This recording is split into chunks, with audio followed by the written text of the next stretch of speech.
Views and opinions expressed in this production are those of the individual and do not necessarily reflect the official policy or position of Shooters Nation or our sponsors. Information provided on this show is not a replacement for legal counsel or professional training. Listener and viewer discretion is advised. This is especially true on live shows.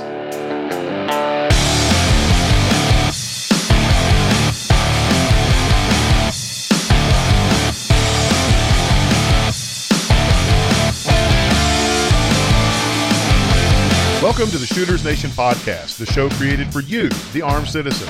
Join our hosts and subject matter experts as we talk about guns and gear, practical training and knowledge, Second Amendment issues, and the firearms culture.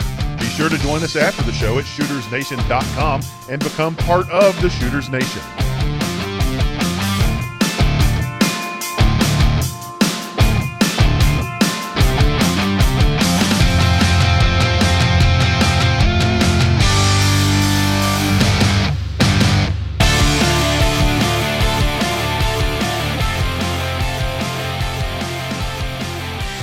Hey folks, welcome to the Shooters Nation podcast. I'm your host, David Yancey, and my co-host, as always, is the ever-talented, ever-beautiful Mark Lancaster from Squared Away Customs in New Hampshire. It's like I'm stumbling over this. We've done 21 of these intros, and I suck at this one for some reason. Come on, get it together, man. I don't know what the deal is. Should we start over? I don't really feel like it. Maybe I should start over. That's fine. No, folks, we've got a really fun episode tonight. This is kind of interesting. We're doing it a little bit differently now, and I'll come clean with our listeners. We're recording the intro after the fact, which is kind of bizarre. It feels a little weird. Maybe that's why I'm off. It seemed like in the past when we recorded the intro first and then we did the episode, invariably the episode would maybe go a different direction. You know, the Shooters Nation tangent, copyright, trademarked 2018, Mark Lancaster Enterprises. Yep. We would always miss something in the intro. So we missed out all the stuff in the future that we couldn't tell the listeners about. And now I've confused myself, and the listeners are probably thinking, screw it, I'm going to go listen to the Joe Rogan Experience. So I do like Joe Rogan. I'm really enjoying that podcast. Could do a lot worse than listening to him, but we hope you'll stick with us, and I'll get it together here in a minute.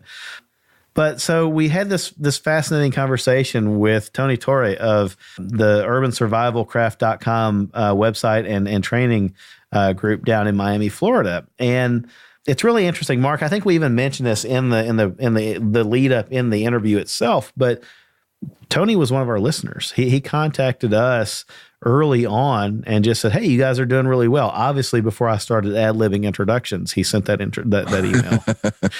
But he said, "You guys are doing really well. I like the show." And I, wrote him back, "Hey, thanks, appreciate it." And curiosity got me, and I went and visited his website, and I saw that this guy has a really fascinating training group that they do very practical, reality-driven training on surviving in an urban environment in dire situations, right? So they're in Miami. They deal with hurricanes and other storms and things like that. And so for them, this is very practical. So I thought, let's reach out to Tony and bring him on and let's do a show about this. And now that we've actually had the conversation that the listeners are about to listen to, wow. Yeah, I mean, we talked about stuff I didn't even think we were going to get into tonight. Brain food. It really is. Yeah. Yeah. So folks, I hope that you'll listen to the next few segments here with Tony, and we're going to give you good information. And Tony's got a lot of stuff out there that's going to make you think. But for me, it was just the realization that even though I had maybe encountered these little tidbits along the way in my life, I'd never pulled them together to think about, I might really need these things in a bad situation. And bad situations might be closer around the corner than I thought they were. Yeah. Yeah. I mean, for you guys in New Hampshire, I mean, for you, what's a realistic disaster scenario? Is it just weather or? Yeah. Snow. Yeah. Snowed in. What about during the warmer months? There's really, there's been some water shortage scares, but nothing that's that concerning. Right. We complain about the winters up here, but we don't have hurricanes. We don't have tornadoes. We don't have I mean, we got hit, a couple little hurricanes, and one actually hit Vermont pretty hard. Yeah. A few years back, but we don't have the wildfires. We don't have the tornadoes, and earthquakes, and volcanoes, and it's like, all this stuff is going on all around the country, and it's just like, yeah, we have winter and they suck, but we deal with it, and that's the end of it. Yeah. But I think the biggest scare up here in New Hampshire is probably a snow issue. Okay. Or a super cold issue, like a breakdown on the side of the road when it's negative 30. Yeah, it's seasonally driven. That's a legit fear. Right. That happens, like I think about, because we're pretty rural, and you get 3 feet of snow off the side of the road, and my wife and baby boy are headed home, and she skids out of control and scoots off the road, and enough snow's there, it'll swallow her car. You're not going to see it. If it's dark, it could go over a ditch and down the bank, and it's negative 30, and that's a legitimate concern. Here in Tennessee, as we were talking to Tony, it occurred to me that I'm not only am I kind of like halfway between you guys, but I'm also halfway between the types of terrain that you deal with and the weather, because for him, he was saying it's very flat.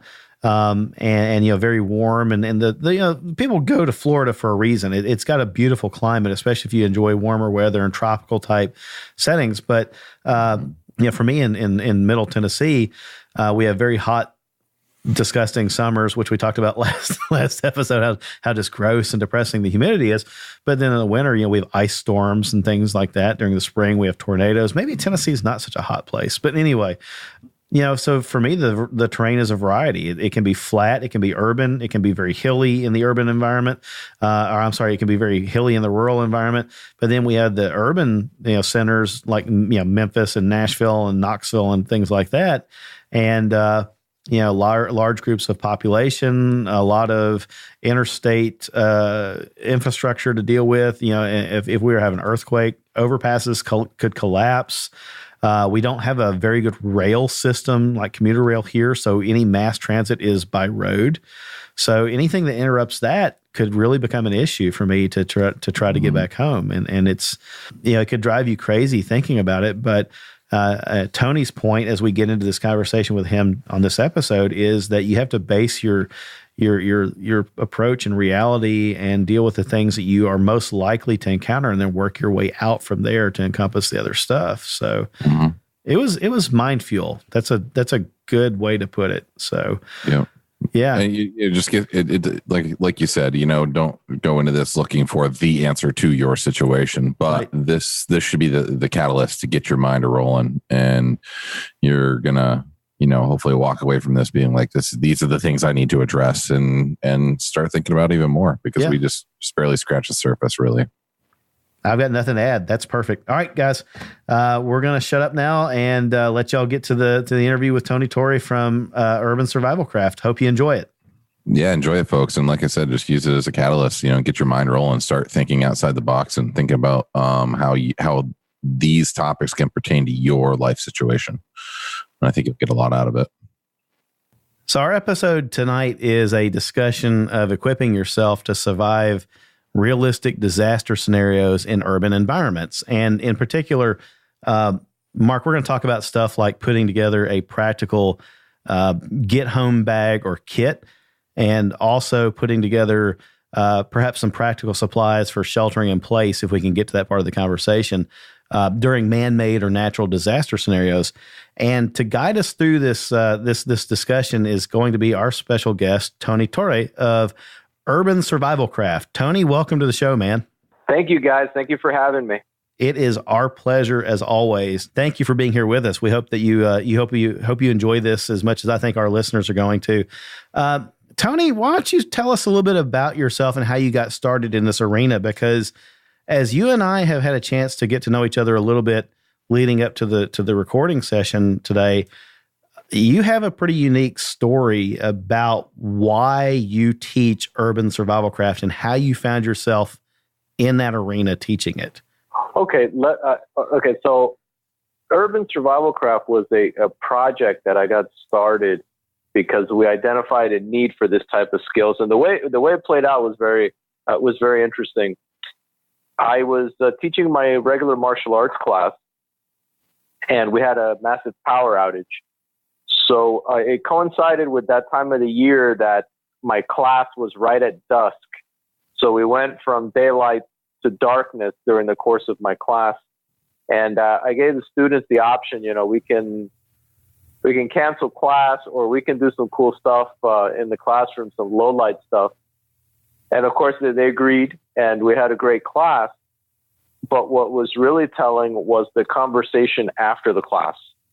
The discussion was much about the fragility of the grid and our dependence on these modern creature comforts. Mm-hmm.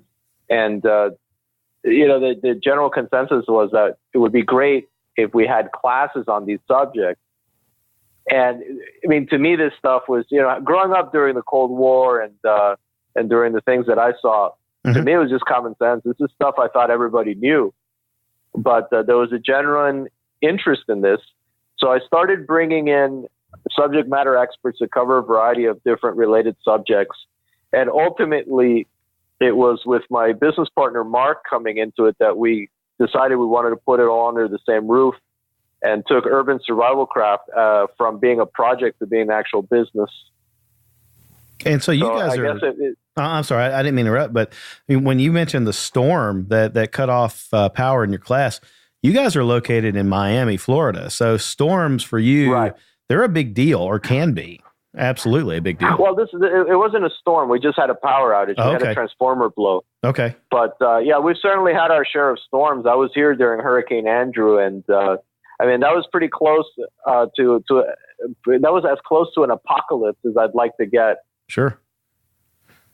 Well, I think that for me, that frames really the practicality of this, because as we were talking earlier, and I definitely want you to finish your statements. I'm sorry I interrupted. And I have a bad habit of that. Something just hits me, and it comes out of my mouth, and sometimes that's bad. But no biggie. I'm the same way. Don't worry about it. Okay, thanks. I appreciate the very gracious. We'll be jumping all over each other in a few minutes. That's fun. No, well, our listeners are probably used to it. They probably get sick of me. But it really is it crystallized the practicality of this, because a lot of times, as we were talking before we started recording today, I feel like when you mention practical preparation for disasters, some folks in the listening audience, or just in society in general, they might roll their eyes a little bit at that, and I think, oh my God, it's a prepper episode, next.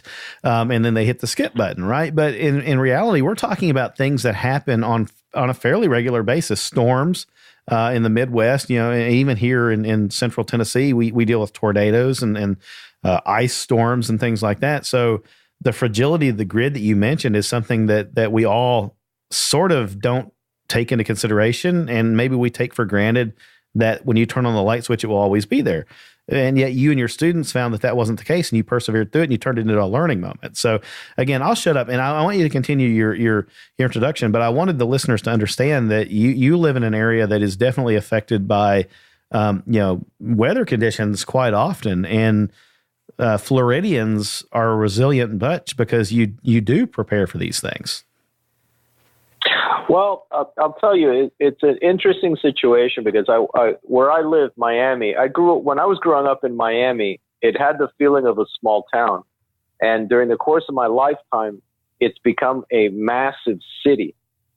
Every bit as big as any of the major big cities. So a lot of the culture has changed. And as we've become a big city, we've given up a lot of the self-reliance that was once common to the people here, in favor of the creature comforts that you get in a city. So if there was ever a real large-scale disaster like Hurricane Andrew, a lot of people are going to be really surprised, because things tend to disappear. Food and water and those things will fly within a matter of minutes when there's a credible threat. Mm-hmm. So it can be a pretty serious thing if you're not ready for it. So I guess to tell folks a little bit about your background, because that's probably important to some of our listeners of why they should listen to you. I want to offer this, and do you mind if I introduce you first of all? I don't mean to be rude. Sometimes the guests like to introduce themselves, but I'm perfectly happy to do that, and I think I could speak up somewhat intelligently about it if you would like for me to. I'm not really super comfortable talking about myself, so that'd probably be a good idea. Okay. All right. My pleasure to do it. And so again, the reason I really wanted you to come on tonight and talk about this was that as I began to look through your material, and stepping back from that just real quickly, you had reached out to us. You were one of our, you're one of our listeners, and you'd reached out to us an email very early on and said that you enjoyed listening to the show, which we greatly appreciated. But, you know, this conversation tonight, this episode is the result of somebody reaching out to us and saying, "Hey, I listened to your show. This is what I do." And I saw that and thought, "Oh, wow, this is really cool." I showed it to Mark and we agreed we should definitely try to get you on here. So that should be a lesson to folks. First of all, if you're listening and you think, "Oh, I'm kind of interested in this thing, but I could never be on a podcast," you know, not so quick. You could. But so the reason I really wanted to talk to you about this tonight was that you have a training curriculum, and a passion that is rooted in reality and in your personal experiences. And that makes you an expert to talk about these things from your perspective, right? But your background is pretty interesting. You've been a bail bondsman for about 15 years, and you've had field experience in surveillance and fugitive recovery, which is pretty fascinating. And in your bio, Actually, that resume that you read is dated. I've been a bail bondsman. I've been a licensed bail bondsman now for over 20 years. Oh, wow. So you're 5 years older than I thought you were. See, we didn't have to tell the listeners that. Well, I'll tell you what. A lot of people are surprised that I'm as old as I am. A lot of people peg me for being younger. I'm actually 50. Okay. Well, hey, it's the podcast. It's like radio. Nobody knows. So we can rewind and erase, and you can be whatever age you want to be, Tony. I wish, right? So we wouldn't want you to give up 50 years of experience. So that's part of what makes this so valuable and so interesting. But previously you were a chief instructor with OPS, which was Options for Personal Security, and an instructor with Praetorian Worldwide, and also Common Sense. Let me clarify that though, because it came to my attention that there is a new company, a new Praetorian Worldwide based out of South Africa. Okay, it's not the same company. Not the same one. The Praetorian that I worked with got bought out back in the late 90s by DynCorp. Okay. So that particular company no longer exists. Okay, gotcha. Well, that's important to know. And so it looks like, so talking about you yourself, you are a published author. I found your book. Was it through Paladin Press, I think, on Amazon? And that book was actually dealing with you're a practitioner of the Filipino martial art of Arnis. Am I pronouncing that correct? Yeah, Arnis, but Arnis? It's actually a DVD. Okay, is that right? Okay. And so you're a 6th degree black belt. And then you got in as you started getting more into being self-reliant and such, even though that was a lifelong journey and passion of yours. It says you're a practitioner and certified consultant for plant-based health complementary medicine, as well as an American Safety and Health Institute certified instructor, and you teach first aid, wilderness first aid, and CPR. So you're familiar with austere medicine and things like that.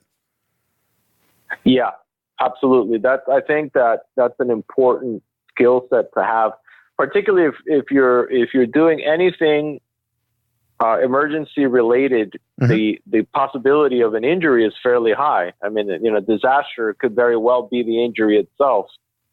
So I think that's a very important thing to understand if you're into self-reliance. I think it's very, very important. Very good. Well, so for our listeners that are curious, I would just tell them, head over to urbansurvivalcraft.com. You can read Tony's full bio. You can read about his training organization there in Miami. And at the end of the show, Tony, we'll give you an opportunity to talk about any upcoming classes or things like that you think the listeners might, especially the listeners local to you, might want to avail themselves of. But for our core conversation, I really wanted to kind of get into what I had called practical urban survival prep. And in particular, can we talk about just the notion of putting together a get home bag or a get home kit and what you would recommend there and why that's even necessary? Okay. So a lot of people commute to work and are often away from home. Mm-hmm. And considering the amount of time that we spend away from home, it's important to have a plan to get back. For me, this became extremely obvious once I became a parent. When I was a younger man, it may have been less important. I could have stayed at a friend's house or at just about anywhere pretty much. But as a parent, it's very important for me to be able to get home. Now, the preparations, I think, occur way before you should even consider any supplies, because the plan is really the most important part, and that's going to dictate a lot of what the supplies will be. In many, many cases, you really just don't need a whole lot of stuff. I think that we've become very gear centric because it's cool. We all want to have the cool stuff. Mm-hmm. But really the skill set and the physical ability to do so is far more important. In our courses, the first thing we start talking about is, are you in good enough physical condition to make the journey? Mm-hmm.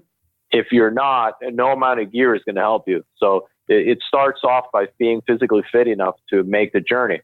So my daily commute from my home to my office is about 17 miles. I should be able to traverse that distance in a variety of ways, including walking if I needed to. And I'm very confident that I can do that. And I think that most people that are moderately fit should be able to do at least 20 miles as a one-time ordeal. So anything in terms of kit would work to kind of improve your capabilities. So it would start off with being able to make the commute, and then it would build upon that. So, once you know that you're capable of doing it, improving things like your shoes, making sure that you have adequate shoes and socks, making sure that you're able to hydrate, those things that we call in our classes, we refer to those as range extenders. Mm-hmm. So things that are going into your get home bag will be range extenders, but ultimately it's dependent on on the nature of your commute, because there's going to be distance, there's going to be seasonal considerations, there's going to be terrain considerations, mm-hmm. and all that needs to be accounted for in your plan. So at the end of the day, it starts off with what's your plan, mm-hmm. and then we'll work around that.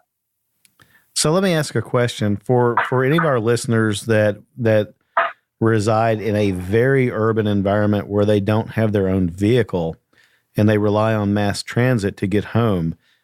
What do you recommend for somebody like that? Because whatever they're going to have with them is what they carried to the office. And for a lot of folks, that might mean a backpack, or it might be a messenger bag or something along those lines. So let's just assume that, again, shoes and socks, you've spoken about that. Hydration, we can assume that maybe that's just a Nalgene bottle or something along those lines, because, if they're commuting with mass transit, they can't lug around, a gallon jug of water or not easily. How would you help a person like that scope it? Well, again, it goes back to what's the distance, what's the season, and what's the terrain. Okay. So where I live, for me, it really doesn't take a whole lot. A good pair of shoes and an Nalgene bottle will get me very, very far. Mm-hmm. So now, if I was traveling, let's say that I traveled to Orlando, which is a few hours drive from me, mm-hmm. and now the dynamic would change. So I would need more supplies. I may have to make preparations to pit stop somewhere. And depending on the circumstances, it most likely be some type of like a hotel or some type of a place where I can bed down for the evening and then continue. So I would need to make arrangements for that type of situation. Gotcha. So somebody traversing the urban environment, going to and from work, generally it's going to be within 20 miles for most people. Right. So good pair of shoes, a Nalgene bottle, a snack more for morale than anything else. A map would probably be a very smart thing, and probably a compass to help you navigate, because things look a lot different when you're on foot than when you're taking public transportation. And if the regular landmarks are not around, mm-hmm. then you want to have a way of navigating. And I say this because immediately after Hurricane Andrew, most of the street signs that people depended on were gone. Oh, blown down. I wouldn't have even thought. Right. Yeah. Huh. Yeah. We have a form that we give everybody in our classes, and it's basically your bug out plan. And you have a primary rally location, secondary rally location. And one of the things that we included in that is GPS coordinates, or a slot to add GPS coordinates, because sometimes the regular landmarks are not available. So, and we're trying to make it as broad as possible to cover as many eventualities as possible so that it's applicable to people in a wide variety of circumstances. So a battery-powered GPS, a portable handheld unit, most folks would think about that as being something that you would buy if you're going to go hiking. But this is something, it sounds like, would work really well in a get-home bag, because you put your GPS coordinates for your home, your office, and then or wherever you work, and it would get you home. Honestly, I'm ashamed to admit that I didn't think that. When I began thinking about orienteering gear for this, I thought old school. I thought compass and map, right? And I'll tell you, I'm a big fan of old school gear. Okay, I try not to depend on electronics, but I don't want to dismiss it either. If it can make my job easier, I mean, think about it. If I can kill somebody with a musket, but an AR is much nicer. Yeah, that's true. I don't even know why that. Like I said, I'm ashamed to admit that even as a guy who's into technology, I didn't think, a GPS would make sense. I think because I've become so reliant on my cell phone that I assume, well, if the cell services are down because of a storm or a disaster of some sort, I'm going to have to resort to my compass. And there are other options, clearly. Well, I'll tell you, depending on your phone, you may want to test it. If you have a GPS feature on your phone, put it on airplane mode and test it out, because it may work. Okay. Yeah. Gotcha. Well, so again, thinking about this get home bag or kit, you pointed out that you need to think about your commute and the distance, and personal experience and a little bit of Googling.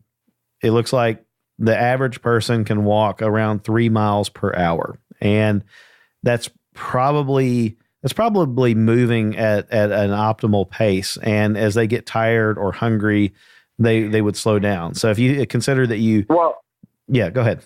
I would, 3 miles an hour would be optimal. Right.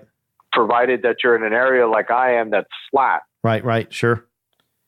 Okay. Yeah. And that it's relatively smooth terrain. I think the more realistic is about 4 or 5 miles an hour. Okay.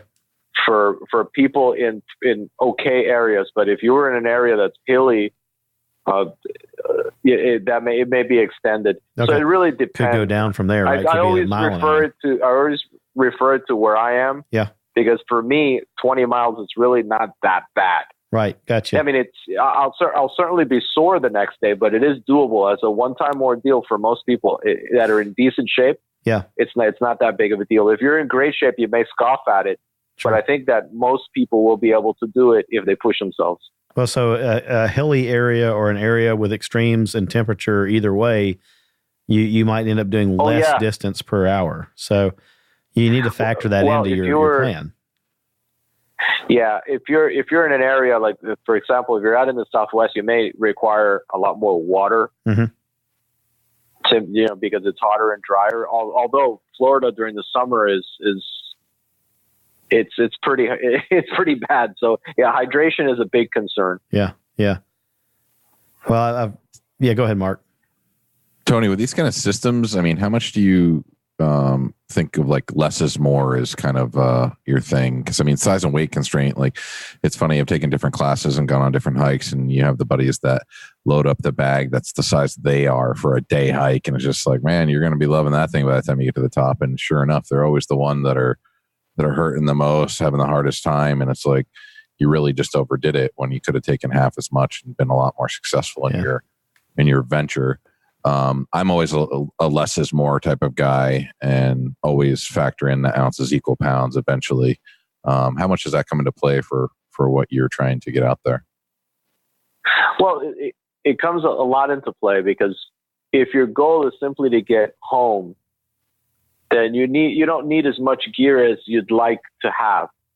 And I say that because people tend to be very gear centric. So they're really looking for an excuse to carry all their gear. And I do that in our wilderness classes. I tend to carry a lot of gear, mostly because there's a lot of stuff that I'm going to be using for teaching purposes. So I always go overloaded. So I know firsthand that what a pain it can be. Mm-hmm. But if what we're talking about is an emergency and you want to get home quickly, you're not going to be stopping to cook a meal. If anything, if you need a meal, it would probably be something that's dry that requires no cooking, preferably, because that way you don't need to stop. You could eat it on the move. Gotcha. If my goal is to get home and be with my family because there's some type of an emergency and I need to be there, I'm going to be kind of moving as quickly as I can with as few distractions as possible. And because the distance is typically within a day, I don't really need a whole lot. I need hydration so that I don't have heat stroke and pass out. Food, I don't need as much, but for morale, it may be a good thing. But beyond those items, you need to take into account what the weather conditions are. So you may need rain gear. If it's winter time, you'll definitely need winter gear. But there's not a whole lot of stuff that you really need. Communication gear might be an important thing. I certainly like the idea of having a radio if I can, just to keep abreast of what's going on. But all of that stuff doesn't carry a lot of weight. It doesn't carry a lot of space either. Does any of that plan consider that the event might occur later in the day? And so if you're talking about a 20-mile hike moving at 3 miles per hour average, you're going to be out there for at least 6 hours, going on 7 hours. So if you lose daylight and now we go into nighttime, would you generally continue moving, or would you try to bed down somewhere for the night, rest up, and wait for daylight? Well, okay. So me personally, I'd keep moving because it gives me certain advantages. The sun is not beating down on me, and it'll be a lot cooler. And it'll give me also a certain level of privacy depending on where I'm moving through. Especially if what we're talking about is a power outage, it's dark. When the city lights are turned off, it's real dark. Yeah. And unless you have like a full moon, it affords you a lot of privacy, especially if you know the route that you're taking. Mm-hmm. That may be a useful thing. It really, ultimately, it depends. Because if what we're talking about is a longer distance, you may have no choice. Got you. You may need to bed down. Okay. What about if you have people with you, such as children or the elderly who are not as mobile? And so you'd mentioned, an average person should be able to walk that distance home if push came to shove. But then you have others that might not be able to because of age or physical limitations.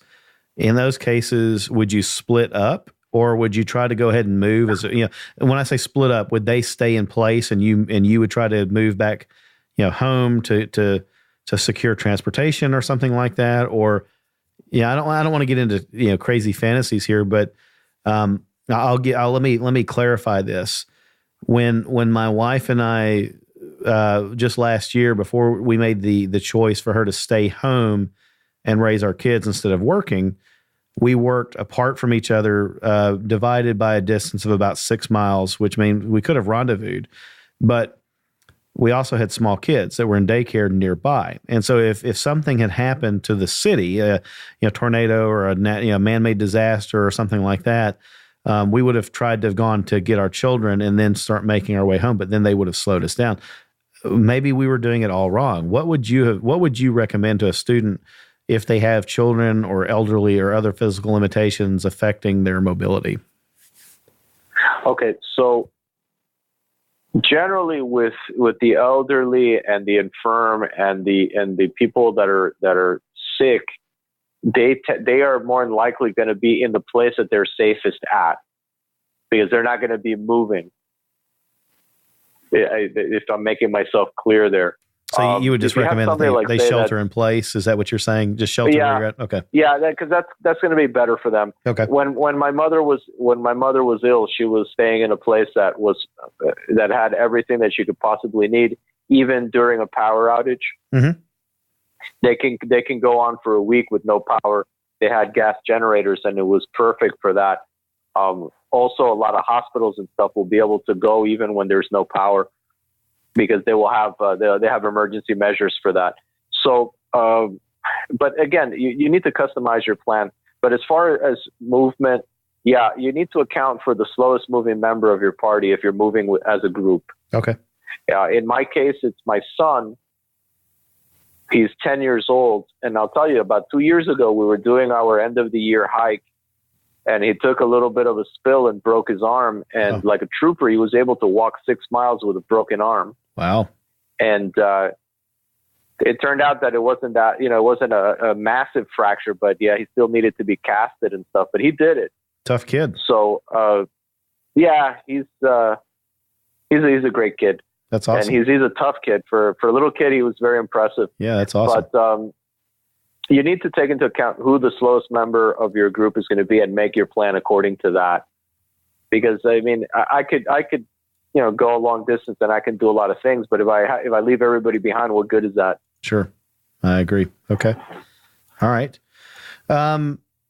So let's just think about if you had to move by foot or improvised transportation, what would you absolutely want to have with you? And so you mentioned change of shoes and some good socks. And I think that's very important, especially for any of the office cubicle dwellers out there that are wearing thin socks and loafers or, pantyhose and heels and things like that to the office. You want to go ahead and make sure you have some athletic shoes and socks, on hand. And I'll say that, in my experience, a lot of the folks at my company do, because they like to go to the gym before or after work. So maybe that's already working in their advantage. But if they don't do that, it might be good to have that on hand as part of your kit. What else? Water, a way to filter water. You tell what does Tony's recommendation look like for the urban get home bag as far as necessities? Okay. At the end of the day, it always goes to customizing it to your needs. But I'll tell you what I keep with me. I daily carry a shoulder bag, and it's really more my briefcase / lunchbox than anything else. But in it, I have a Nalgene bottle. I threw into it a Silcock key so that I could access industrial water areas if I absolutely needed to. And I have a small filter that's carbon-based in case I needed to filter water. And beyond that, I have stuff that I use on a regular basis, pocket knife, a pen. I have a lighter, which I occasionally use. I have basic gears that I can do, basic items that I can do a lot with. I don't really need a whole lot of stuff.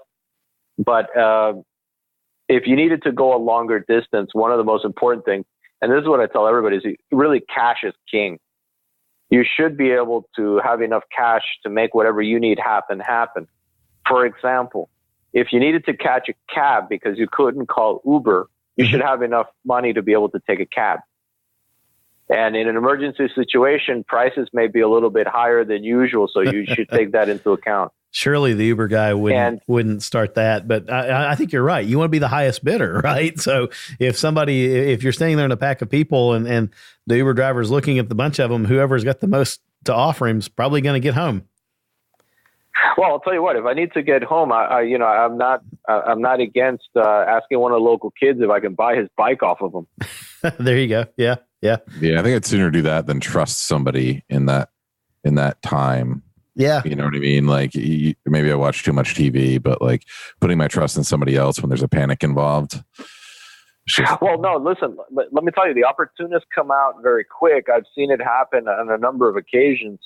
And in the immediate aftermath of most hurricanes, you have all types of opportunistic crimes happening.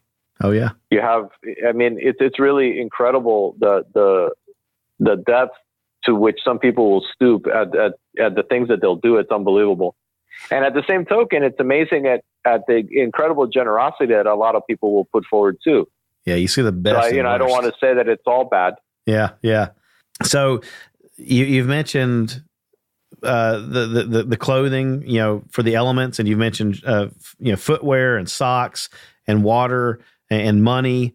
But a minute ago, you also mentioned orienteering gear, and you touched on the fact that cell phones might actually work without cell signal, but GPS might still be available, or you'd have a handheld GPS unit. What else would you have in your get home bag? Let me load the question for you. What about any tools or weapons even? What would you work into that? Well, a lot of it will depend on where you're at and what's legal and what's available. In Florida, we can conceal carry. Mm-hmm. So we mentioned already that opportunistic crimes happen. And I was here during the time of the riots, and I can tell you that civil unrest escalates quickly, and it happens in pockets. And you may walk out of one area and walk right into another area and experience violent crimes. So I believe that it's important that you're able to defend yourself. Now, depending on where you're at, that could mean a firearm, that could mean something else. So whatever is legal, whatever is available. If you look at a couple of years ago during the Egyptian Revolution, most people armed themselves with large clubs. And that was what they were limited to. And it was amazing at how quickly they were able to do it. And there was a lot of stuff that we saw on TV that people were carrying that looked like it was purpose built for that eventuality. Mm-hmm. So, I mean, really, depending on where you are, you're gonna have whatever the legal options are, or whatever you're able to acquire or create. So, gotcha. Best case scenario, a good quality firearm mm-hmm. would be great, because you never know. Right. If that's not available, probably a good knife or some other form of contact weapon would be useful. Mm-hmm. So, yeah, absolutely. Some way of defending yourself would probably be a good thing. But really, it goes back to skills, too. You want to have your awareness about you. You want to avoid potential problems. You want to know where you're going. You want to have a plan in place which will keep you out of trouble. Because the last thing you want to do is wander into the wrong part of town and create a worse situation for yourself. Yeah. And this may not even require a disaster. This could be just a normal case of having bad awareness and putting yourself in a bad spot. Right. Yeah, I think the mindset probably has a big thing to play in it, because, I mean, I try and think about, if that sort of situation was to happen, you probably don't necessarily always want to be following the mob. You know what I mean? Thinking outside the box and keeping a level head about you and going with your gut rather than just following where everybody's running to or everybody's flocking to. I think mindset probably we could probably do a whole episode on mindset and this sort of thing, but mm-hmm. I think that's probably just as important. I mean, maybe as what you're carrying as to how you're thinking, what you're carrying in your mind. Well, that's how we start our classes, because, right now we've been talking about gear, but really we don't talk about gear in our classes until much later. I think that people are very surprised because we first start looking at what the historical precedents are. What are you most likely to experience? And we have an exercise where it's a group exercise, and we start talking about things that we've experienced and things that we're aware of.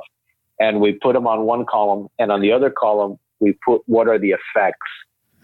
So what is the event? And then next to it, what is the effect? And what we've discovered is that a wide variety of potential disasters largely create the same effect, which is generally loss of communication, loss of transportation of goods, loss of power, and possibly loss of access to water.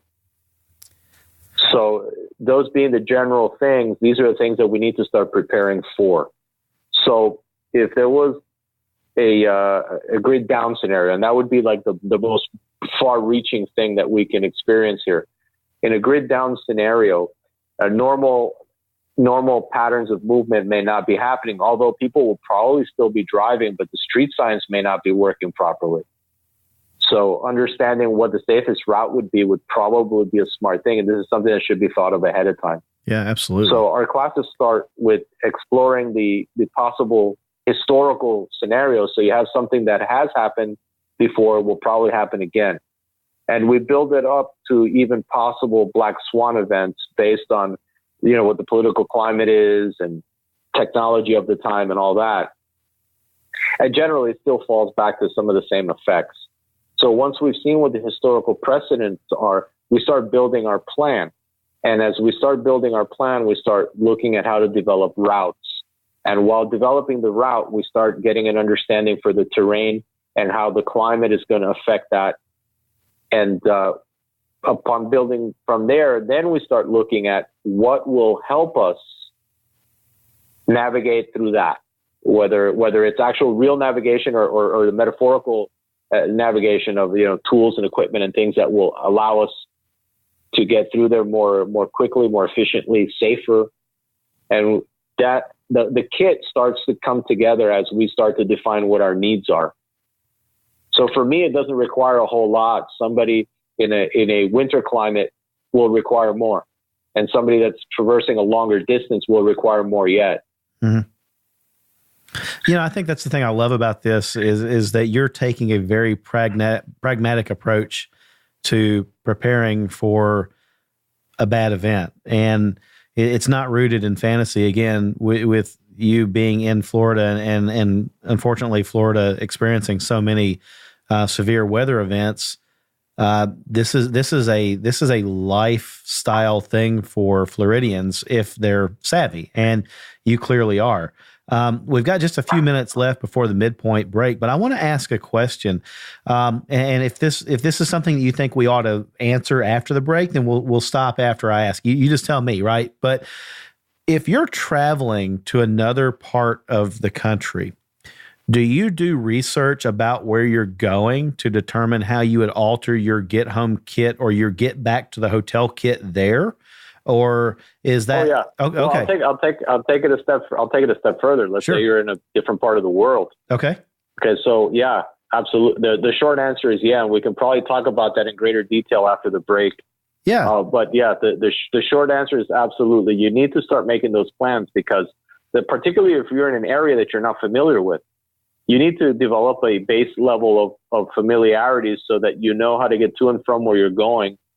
You need to start understanding what the baseline of the area is so that you don't become a victim of some local problems, whether it's crime or disease or any number of other things that can get you. Mm-hmm. So absolutely. And that's the beauty about our approach. The way that we do it is based on understanding what our needs are going to be and what the potential problems are going to be, and then basing creating our plan around that. Definitely very important. Okay. Well, let's do this then. Let's take a break, and we'll use this break to recognize our sponsors, and meanwhile, the three of us will have a little bit of a chat while our listeners entertain themselves with a commercial break, and then we'll come back and we'll get back after it. And yeah, I do want to talk about that. I want to know more about how you personally prepare for traveling to other areas that you're not familiar with, and then to acclimate yourself and prepare yourself to what that baseline is and what the possibilities are for a disaster type scenario. And so if you're good with that, we'll take a break now and we'll get back to it here in just a few minutes.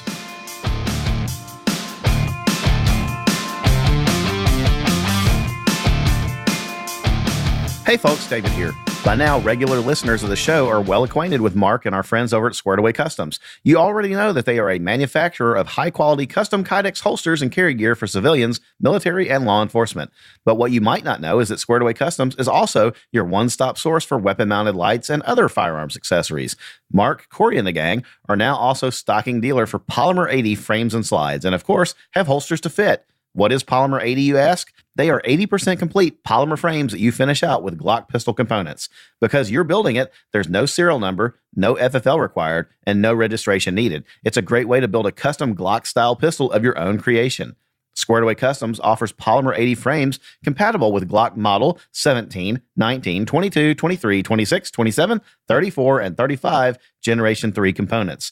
They come in 2 different grip styles and include features like an extended beaver tail, double undercut trigger guard, and a thumb ledge already built in. So if you're looking for the next level of customization and performance from the Glock platform, head over to squaredawaycustoms.com and check out their Polymer 80 accessories and, of course, their Squared Away Customs Polymer 80 custom holsters today.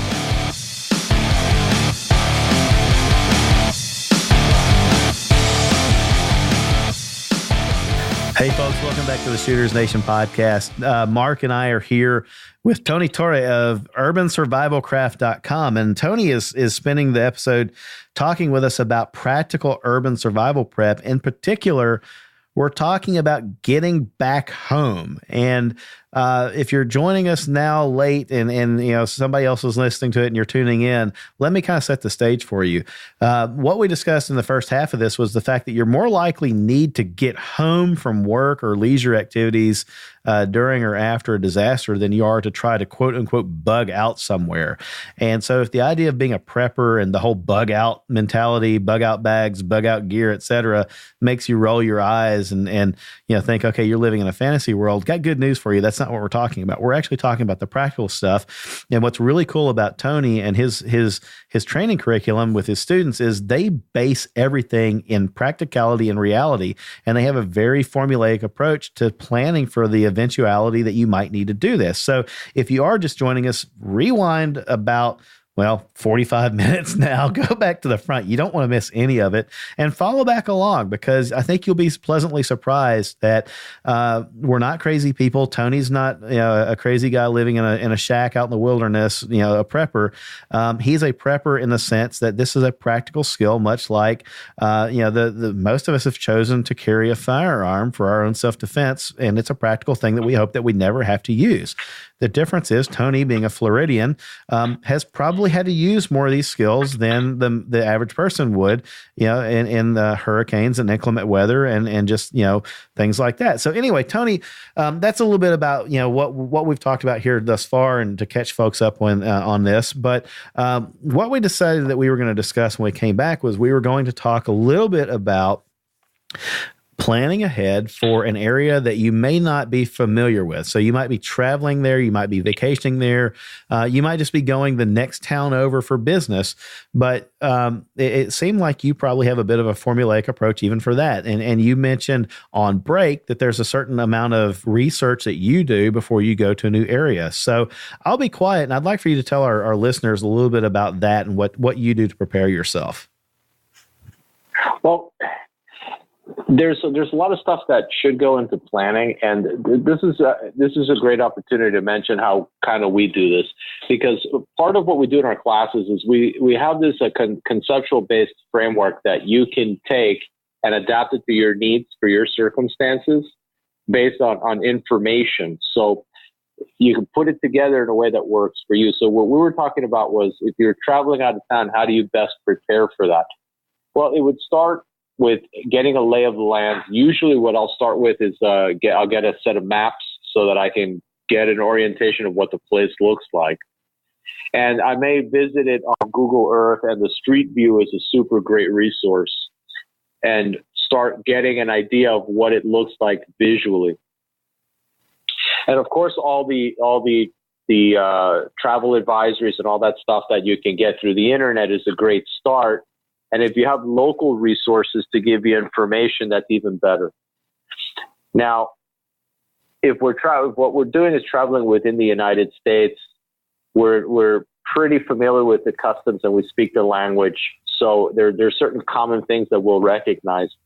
It can get a little bit trickier when you're traveling abroad in other countries, because now you have also local customs and other things that you need to be familiar with. So once you get into an area, establishing a baseline as to what's normal is a really important part of the process, so that you can realize when things are out of place and then not get yourself into trouble through naivety. So basically, we'll start off by looking at a map and then starting to get a deeper understanding of what the area is like and what the people are like. So when you're doing your research of this, and you're looking at Google Maps and things like that, do you just kind of start out with the map, looking at satellite view to get a feel for what the terrain looks like, or are you actually going into like the street level view, the street view to see what the Google car saw with its camera, and you're looking for certain things that would give you an indication of what the temperament of the neighborhood is, or is that going too deep? Is that too crazy? That's certainly part of it. And something that I found immensely valuable are those little tourist maps. Okay. That give you information as to what entertainment and food places and that type of stuff is around. Sure. I also make it a point to know what the major landmarks are. Okay. For example, if I was not from Florida and I was flying into Florida, Miami specifically, I'd want to know where the beaches are relative to downtown, relative to any attractions that I may be visiting. So if I can figure out where the major landmarks are, I'll have a good way to orient myself. Because where I live right now, I know that the beach would be to the east of me, mm-hmm. and to the west of me would be the Everglades. And south of me, I'd be going into the heart of Miami, and north of me, I'd be going into the next county over. Okay. So by understanding that, I can start building an understanding of what's going on. I will, as you were talking about this, I'll say that I was reminded of some of the business trips that I've taken, and we discussed this a little bit on break amongst the three of us. But my company will send me to San Francisco periodically, about once a year, for a business conference, and I've done a little bit of work when I get there to figure out how to get back to my hotel from the places that I knew I was going to be going. But I'll admit, I didn't do a whole lot of work to familiarize myself with how the streets were laid out, or what areas maybe we should avoid, and things like that. And when I say avoid, let's be honest, San Francisco, if you've ever been there, has a pretty rampant homeless problem. And some of these folks can be aggressive, and it seems to be worse in some areas because of city parks, and then that's where they congregate, et cetera. My coworkers and I found ourselves in an area one night that we really shouldn't have been after dark, and it was simply a matter of having walked over one block further than we should have, and we went from very nice, expensive area to pretty rough, pretty quick, and I'm thinking that as you talked about that, a little bit of due diligence on our part would have saved us some grief and a little bit of anxiety. Thankfully everything worked out really well, and we weren't in any danger that we knew of. Everybody got back to the hotel fine, but we kind of, as we made it back to our hotel into familiar territory, we're like, okay, next time we're going to be a little bit more savvy before we get out of here. And I bet that might resonate with other people that are listening, that, you go to an area, and you're so preoccupied with getting from point A to point B that you never stop to think about what's in between those 2 points that you might have to walk through if there's an earthquake, or if there's a tornado, or if there's some sort of man-made disaster. And we just take for granted that mass transit or our normal transportation will be available to us. So that's really a good admonition for folks to think about that. Let me ask also,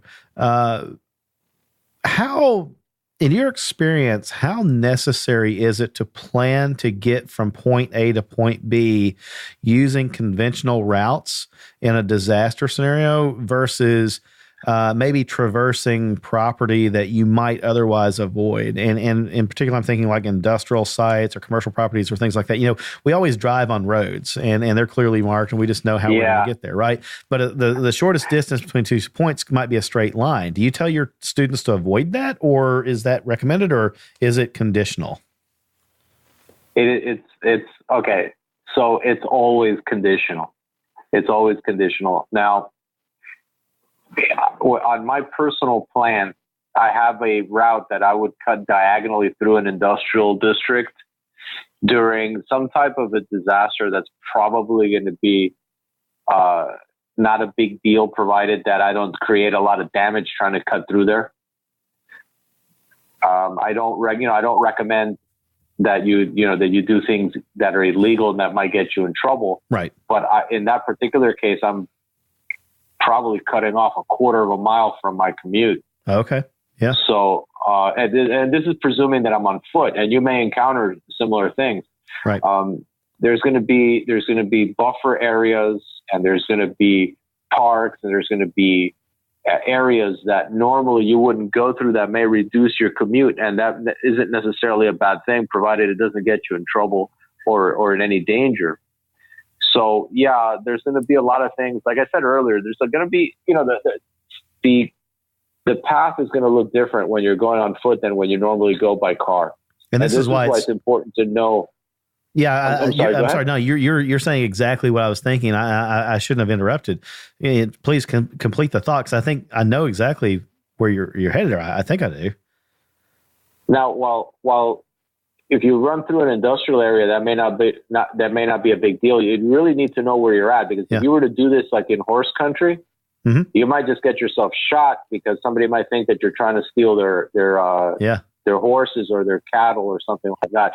So you it's really situationally dependent. And this is why it's important to have routes planned ahead of time. And usually I'll plan for other contingencies. So you want to have more than one route. You want to have alternative means of getting to where you're going. So it may be by car, or it may be by public transportation. In fact, when the Fukushima thing happened, I was watching a couple that were uploading, near as I can tell, in real time on YouTube, their exit from Fukushima. And it was very telling, because they started off in a cab, and then they got onto some type of a rail, and then they got to the airport, and then they left, and they were doing this, near as I can tell, in real time. They were using their cell phones and stuff to make the arrangements. It was very interesting to watch a real life bug out happen using all the modern technology that's available to us. Yeah. Most people came up with their bug out plans based on the concepts that came out of the Cold War era, and a lot of the fiction that came out during that time. And a lot of it is not grounded in reality. And if you look at historical bug outs, most of the time, historical bug outs are done using fairly conventional means of transportation, airplanes and trains and cars, because the disaster isn't, an alien invasion. It's usually something natural or man-made. Right. And and even in EMP scenario, we've never seen such a thing. We don't know what the true extent of it is going to be. Right. There may be some, and some sources claim there'll be a lot more than we think. Yeah. So it's important to kind of keep our feet, firmly on the ground when we're doing this. And it's not to say that I don't enjoy the science fiction, the genre, the disaster fiction. I love all that stuff. I grew up in the 80s. Yeah. I loved all those movies and all that stuff. But if you're going to make a plan, it should be based on some sort of reality. Right. Yeah, no, I think you're right. And you mentioned the Cold War. One of the icons of the Cold War was the backyard fallout shelter, and people were digging up their backyards and burying these things, these pits, these tombs almost, for their families to, quote, survive in. And that always assumed that you were in close proximity to it. What would you do if you weren't? And let's just say the modern day thing is a tornado shelter. If the tornado hits and your family is able to shelter in place and they survive it, that's fantastic. But what if you're 30 miles away from there, and the tornado came through and ripped up all the cars in your company's parking lot, or knocked out critical overpasses on the highways and things? How are you going to get home now? And we assume that infrastructure and transportation and things like that will restore in a day or two, and we'll just get home in a normal, conventional way. But what if it doesn't? And so that's what we're talking about here, is the practicality of, can you get home if you have to resort to alternative means like walking or commandeering a bicycle or buying one, or what have you.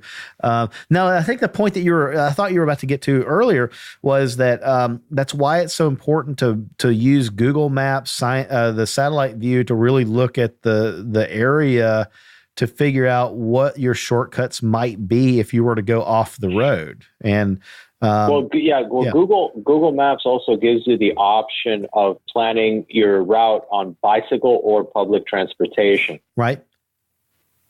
So I would, take the time to print out a couple of different variations on each of those. So we use the available technology as much as we can to help us make those plans.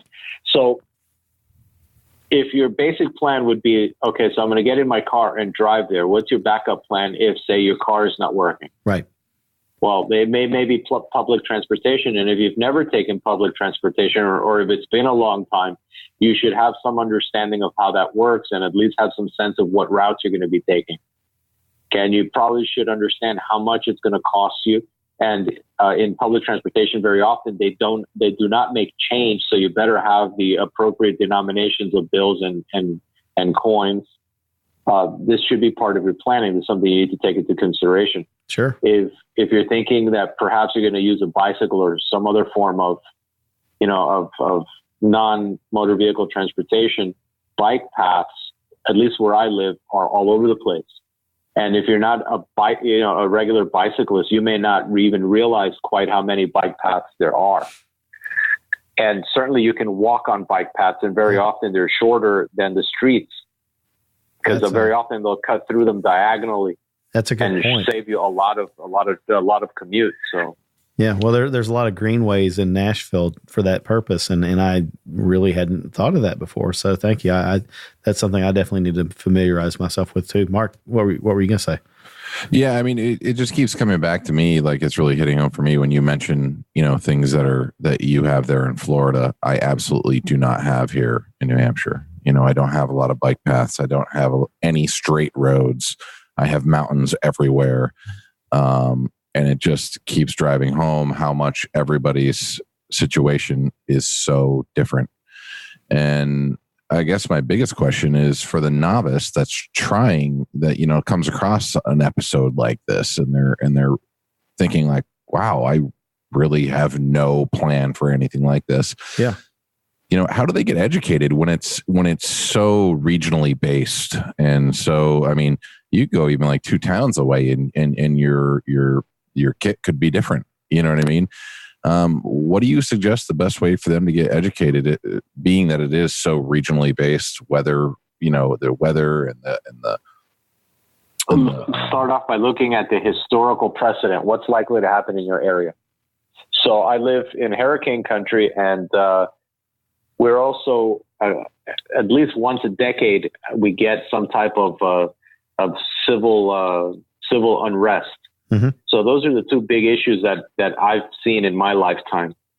Now, in the course of my research, I also discovered that about 200 years ago there was an earthquake in northern Florida, and many of us wouldn't think that we get earthquakes because there hasn't been one in a long time. But if you look at Haiti, they hadn't had one either, and look at the devastation that happened there. Right. So start off with the most probable stuff. What's common in your area? If you're in an area where there's tornadoes, then obviously prepare for tornadoes. And as you look through the history, see what has historically happened there. That's the start. And then depending on what's going on in the world, during the 80s, it was the Cold War. So we were worried about nuclear attacks. And now we're living in the age of terrorism. Terrorism hasn't struck us in a very large scale, but we have the Boston bombing, and we have 9/11, and we have those types of scenarios. Sure. And now we have a growing amount of active shooter events. That's starting to become a real possibility for people. So when I'm in a public area, that's something that I want to kind of keep in the back of my mind, knowing what my exit points are and knowing what makes for good cover is a smart thing, because an active shooter is a possibility. Yeah. So look at what's most probable and start from there, and then work your way out to the other possibilities. And I think that if you work it that way, you'll be ready for the things that are most obvious. And one of the things that we noticed is that as you start doing that preparation, a lot of things will overlap. So if what you're worried about is a hurricane, and the next person is worried about an EMP, understand that a lot of the same impacts are going to happen from both of those events. The EMP will probably be more widespread, but there's going to have very similar effects.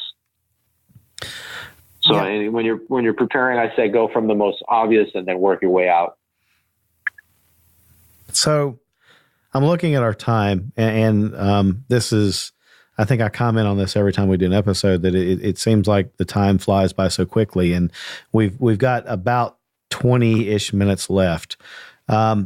I would like to do this. I know that this is one of these episodes that's got me thinking. It's got Mark thinking. Tony, I know it's got you thinking, and you've been fantastic with us to you think quickly on your feet. Do you mind if we spend the next 15 minutes or so just talking about some of the things that have occurred to Mark and I, and you comment on them and offer advice or whatever?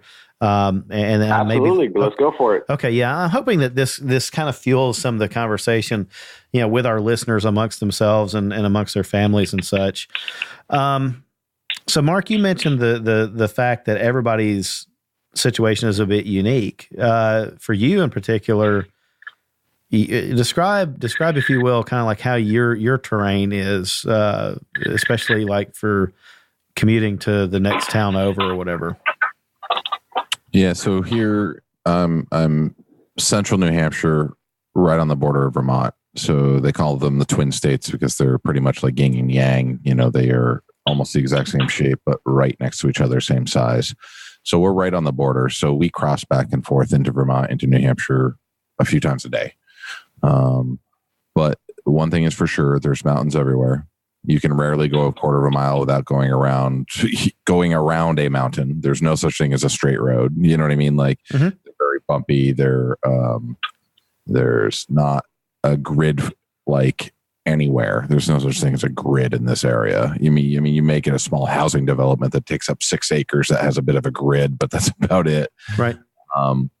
The weather goes from 100 degrees last week to negative 30 in January. Yeah.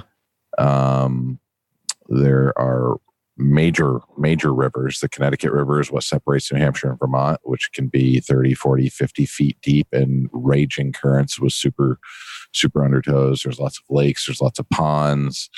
It's a very, very rural, but then you get into areas that are, they're not high-rise buildings, but they're very populated. Mm-hmm. Places like Dartmouth Hitchcock Medical Center and Dartmouth College are neighboring big areas.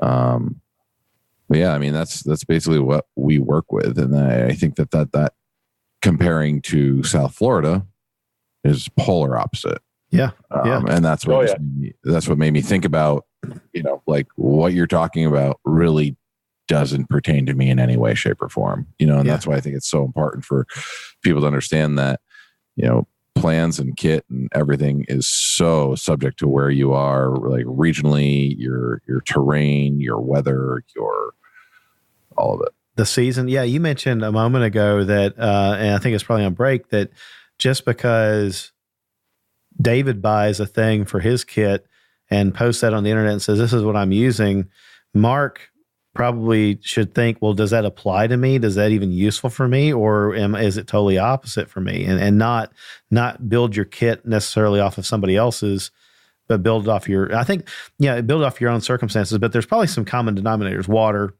clothing, footwear, that sort of thing. But then when you start getting into the specifics, you need to look at your area.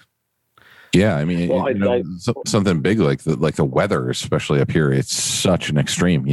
2 days ago, it was just under 100 degrees. Yeah. 6 months before that, it was 130 degrees colder. Yeah. It's an extreme change in 6 months. So right. you're not only is your kit completely different, but it's got to be evolving too. Yeah, it's got to be changing with the climate. Tony, what you had something? We use the survival priorities rule of threes formula a lot to help us kind of get our head straight on what's most important. So if you think about it, 3 minutes without oxygen, it really speaks about any potential injuries or reactions or some type of physical problem that is impeding you from breathing, right? Or heavy bleeding.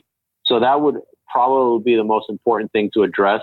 And if what we're talking about is some type of a disaster, you may very well be injured. So being able to treat major injuries, particularly catastrophic bleeding or anything that will impede your breathing is very important.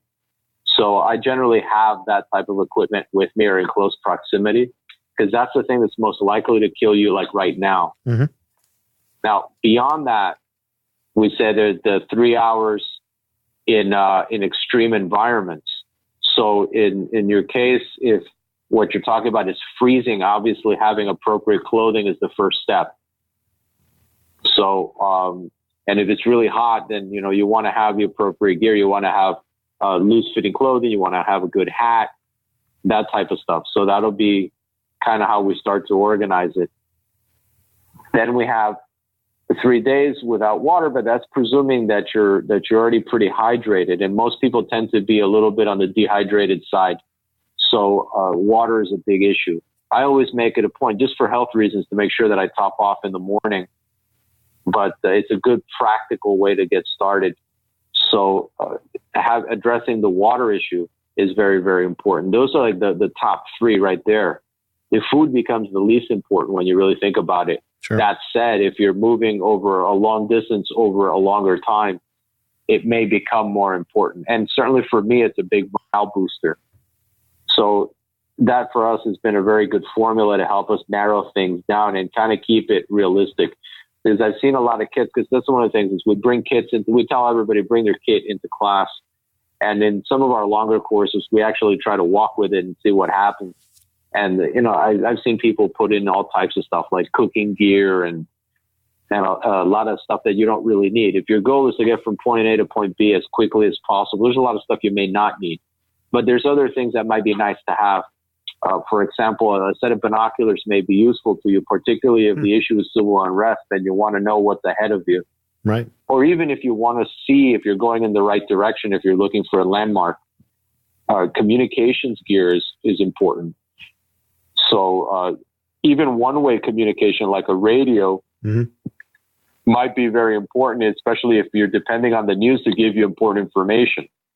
So the way that you organize it is to be situationally dependent, but you want to kind of start from the most obvious and work your way out from there. And for a lot of stuff, there's already regional experts that can give you a really good heads up as to what is really most important. Well, so maybe that's a good place to look at finalizing this particular episode. Tony, not everybody will have access to you. And I suspect that, the folks that live in Miami have an advantage that they can come meet with you and take your classes, personally. But what sort of classes or organizations should people look for in their area? Are there any keywords or any specific types of orgs or national orgs with chapters in various states that look to prepare people for this kind of stuff? I'm thinking like right off the top of my head, maybe the Red Cross has some information about this. Oh, yeah. I don't know. Yeah, absolutely. There's a whole bunch of them. There's, FEMA provides a bunch of information. Okay. And you have all types of courses that you can take online, and there's courses that are held by local groups and stuff. Mm-hmm. There's all of the organizations that provide the first aid type certifications. We're certified through ASHI. And ASHI provides a bunch of very good courses, including the wilderness first aid course that we teach. Mm-hmm. There's going to be local things specific to different areas that are worth looking into. I mean, nowadays, since we still have access to the internet, yes. I mean, it's a matter of putting in, keywords that are specific to your area. So if you're worried about tornadoes or hurricanes or, whatever it is, plug it in and plug in your city name, and you'll generally find a bunch of stuff. Yeah. And I mean, you can build yourself a pretty good rabbit hole to go finding all types of stuff. Well, I think that folks probably could find the Department for Emergency Management in their area, and maybe even reach out to the police departments and things like that. And that might be good places to start. Sure. And yeah, the local fire departments are also a great resource. Awesome. Well, Tony, it's hard for me to believe that we've already come this close to the end of the show, but I really want to thank you for being on. We did not even get to the other side of the equation that I really wanted to talk about. So I think we've got to have you back sometime and talk about, sheltering in place, because I think that's a whole different ball of wax. But yeah, thank you. Mark, you got any thoughts or questions before we wrap things up with Tony this time? Well, like always, I think it snakes us down this rabbit hole that opens up like this blossom that you can really start picking apart and peeling back the layers and going through it. And it's very rare for you and I to sit down for 90 minutes and be able to start to finish a topic. Yeah. It's just like the more you think about it, the more the layers peel back and you can really do a deep dive. And I think maybe, just a really good thing is for the listeners, if they have, if they really want to get into that and get some more information, just make sure we get the feedback that you want more, deeper dive on this, or have this guest back and, work more on this topic, you know what I mean? Right. Yeah. And that way we have good direction because it's all great to me. So I just like being on the show and having guests like Tony on so I can just absorb whatever I can. Yeah. I mean, this is the really coolest thing for me. And I know we get this feedback from our listeners too, but folks, this is a highlight of my week, just doing these shows, because I get to sit down with smart guys like Mark and like Tony, and they make me smarter. And these conversations, Tony, man, it's made me think about stuff that I hadn't even thought of before. And I hope that our listeners, I hope that they learn something from this that will benefit them. Absolutely, yes. If we've imparted any skills that will save their lives, then that is fantastic. But really what I hope that our listeners do is use this as fuel to get their minds working on things that they didn't think about before. And now they go fill in those gaps of their knowledge, because, really that's the whole reason that we do this, is we're trying to make people safer, and smarter about the things that maybe they hadn't considered before now. So that's absolutely it. I think using it as the catalyst to get your mind moving and start thinking about these voids in your life. Yeah. I think you're spot on there. Yeah. All right. Well, Tony, how can folks connect with you after the show if they want to? And are there any upcoming classes that they might want to know about? Okay. So our website is urbansurvivalcraft.com. And we also have a Facebook group and a YouTube channel by the same name, Urban Survival Craft. The more recent thing that we have going on is next Wednesday, we're going to be doing actually a hurricane preparedness course in conjunction with the Coast Guard Auxiliary and the local American Legion post. And that one's going to be really cool. It's a free event, and it's a great way for anybody that's local to come by and meet us, introduce themselves if they haven't met us yet formally. I wanted to take also an opportunity to mention that it's not just me alone in Urban Survival Craft. I have a really excellent team, and I couldn't ask for a better group. It's almost like I'm cheating here. I got this great group of guys that I train with, and they're all experts in their relative fields. So I got my partner Mark and our friend James, and we have Caesar, and they all bring a lot to the table. And you can see all of their resumes and stuff right on our website as well. So yeah, the best way to get a hold of us is urbansurvivalcraft.com. Excellent. And feel free to email me with any concerns, any questions, any comments. And, we're very reachable. We will make sure that we put the website address in the show notes. Tony, you hit on something that I think is really salient. You surround yourself with good people. We try to surround ourselves with good people. We're all better together than we are individually. So that's really one of my favorite things about doing the podcast series. Tony, thank you, sir. We really appreciate you being here tonight. We'll get the show notes together. We'll put the links to your website in there, and folks, please head over to his website, check it out. He's got some good information on there. Hit him up on Facebook. Watch the videos on YouTube. And if you're in the Miami area in Florida, or will be soon, avail yourself of the opportunity to go meet with these folks and do some training with them. I think it'd be fantastic. Just as a matter of closing business, Mark, how do folks connect with you after the show? As always, the best way is info@squaredawaycustoms.com to connect with me directly.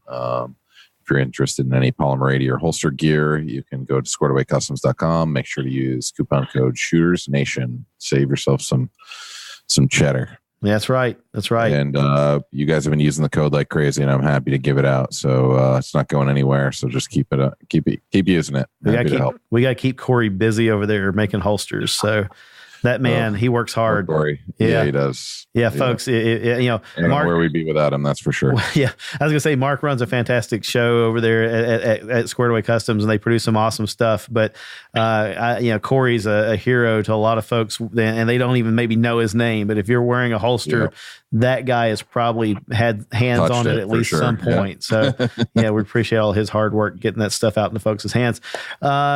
Special thanks to all of our patrons who directly support the show, make future episodes possible.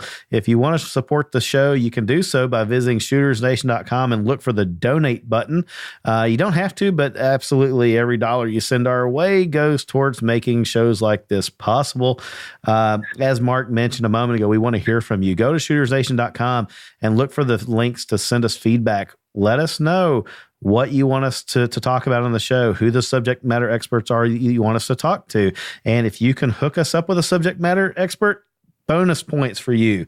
I tell you what, I'm going to make the offer. The next person that hooks us up with a subject matter expert and gets them on the show, I am going to send them a Shooters Nation care package with a hat and some stickers, and we'll see what else. But I'll give them a Squared Away Customs gift certificate. Awesome. Well, there you go. So it's now a bounty hunter opportunity. If you hook us up with a good subject matter expert and we get them on the show, we will in turn hook you up. So definitely take advantage of that. By all means, just go over to shootersnation.com, connect with us, sign up for the mailing blast or the mail blast mailing list. I don't even know what the thing's called anymore. It's a tongue twister. I think I'm just going to call it that thing that sends email to you in your email inbox thing. But we send announcements about special events, live events, promotions, etc. there. And we got some other cool things coming up. Mark, in just a few days, I'm going to go take an 8-hour pre-hospital trauma life support class, PHTLS. And it's going to be blood and gore and wounds and wound packing. And I'm going to throw up, and it's going to be fun. And I'll come back and talk about everything except for me puking. I'm going a little bit in the other direction. So, in the middle of August. So quick backstory. I'm the vice president of the local shooting range here. Right. So we're a small nonprofit. We're under 200 members. But we've got a new member that was a special forces guy. Sweet. And he is bringing a special forces group that started a training company down in Maryland. And he's bringing them up to the club to do an advanced rifle class. That's going to be fun. So I've taken a lot of like basic, beginner, intermediate stuff, but I've never done any of like some of the high speed advanced stuff. That's awesome. I'm ready. My gun's ready. And I just learned about that last week. So I'm pretty excited. I'm anxious to hear about that. You're going to learn how to put holes in stuff, and I'm going to learn how to patch holes. So yeah, this is good. We have complementary skills here. We're a team separated by the internet. So, all right. Well, folks, that's it for tonight. Tony, thanks again for hanging out with us. Folks, hope you enjoyed the show. Give us some feedback. We're going to get Tony back on here, and we'll talk about the continuation of this theme about how to shelter in place next time and whatever else Tony wants to talk about, because Tony's the smart guy. I'm not. That's it. On that note, me not being the smart guy, I'm going to do a smart thing. I'm going to let y'all go. Be safe out there. We'll talk to you again soon.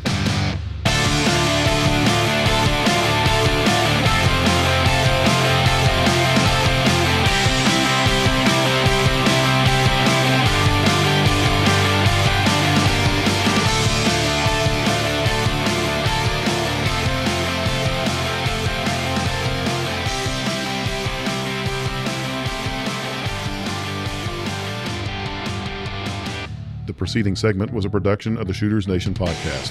Visit us online at shootersnation.com.